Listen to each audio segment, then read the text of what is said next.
اور حق کو باطل کے ساتھ نہ ملاؤ، اور سچی بات کو جان بوجھ کر نہ چھپاؤ، اور نماز پڑھا کرو اور زکوٰۃ دیا کرو، اور خدا کے آگے جھکنے والوں کے ساتھ جھکا کرو۔ یہ کیا عقل کی بات ہے کہ تم لوگوں کو نیکی کرنے کو کہتے ہو اور اپنے تئیں فراموش کیے دیتے ہو، حالانکہ تم کتاب خدا بھی پڑھتے ہو؟ کیا تم سمجھتے نہیں؟ اور رنج و تکلیف میں صبر اور نماز سے مدد لیا کرو، اور بے شک نماز گراں ہے، مگر ان لوگوں پر گراں نہیں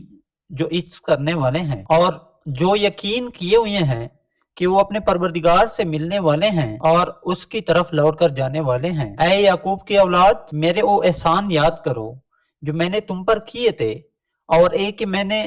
تم کو جہان کے لوگوں پر فضیلت بخشی تھی، اور اس دن سے ڈرو جب کوئی کسی کے کچھ کام نہ آئے،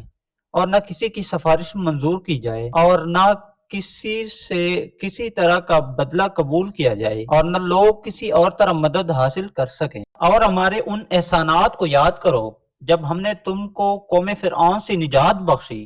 وہ لوگ تم کو بڑا دکھ دیتے تھے، تمہارے بیٹوں کو تو قتل کر ڈالتے تھے اور بیٹیوں کو زندہ رہنے دیتے تھے، اور اس میں تمہارے پروردگار کی طرف سے بڑی سخت آزمائش تھی۔ اور جب ہم نے تمہارے لیے دریا کو پھاڑ دیا، تم کو نجات دی، اور فرعون کی قوم کو غرق کر دیا،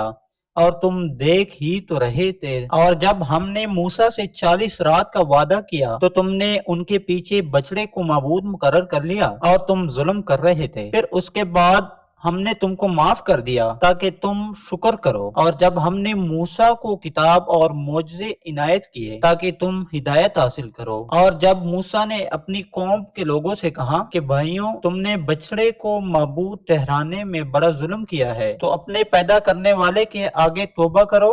اور اپنے تئیں ہلاک کر ڈالو، تمہارے خالق کے نزدیک تمہارے حق میں یہی بہتر ہے۔ پھر اس نے تمہارا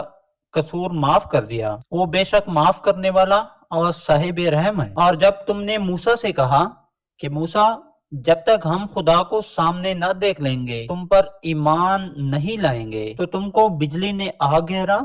اور تم دیکھ رہے تھے۔ پھر موت آ جانے کے بعد ہم نے تم کو از سر نو زندہ کر دیا تاکہ احسان مانو، اور بادل کا تم پر سایہ کیے رکھا،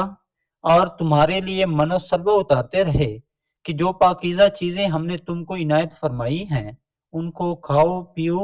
مگر تمہارے بزرگوں نے ان نعمتوں کی کچھ قدر نہ جانی، اور وہ ہمارا کچھ نہیں بگاڑتے تھے بلکہ اپنا ہی نقصان کرتے تھے۔ اور جب ہم نے ان سے کہا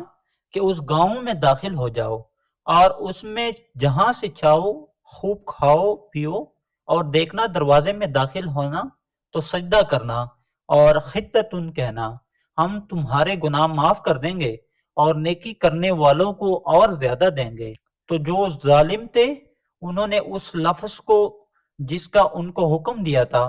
بدل کر اس کی جگہ اور لفظ کہنا شروع کیا، بس ہم نے ان ظالموں پر آسمان سے عذاب نازل کیا کیونکہ نافرمانیاں کیے جاتے تھے۔ اور جب موسیٰ نے اپنی قوم کے لیے خدا سے پانی مانگا تو ہم نے کہا کہ اپنی لاٹھی پتھر پر مارو۔ انہوں نے لاٹھی ماری تو پھر اس میں سے 12 چشمے پھوٹ نکلے، اور تمام لوگوں نے اپنا اپنا گھاٹ معلوم کر کے پانی پی لیا۔ ہم نے حکم دیا کہ خدا کی عطا فرمائی ہوئی روزی کھاؤ اور پیو، مگر زمین میں فساد نہ کرتے پھرنا۔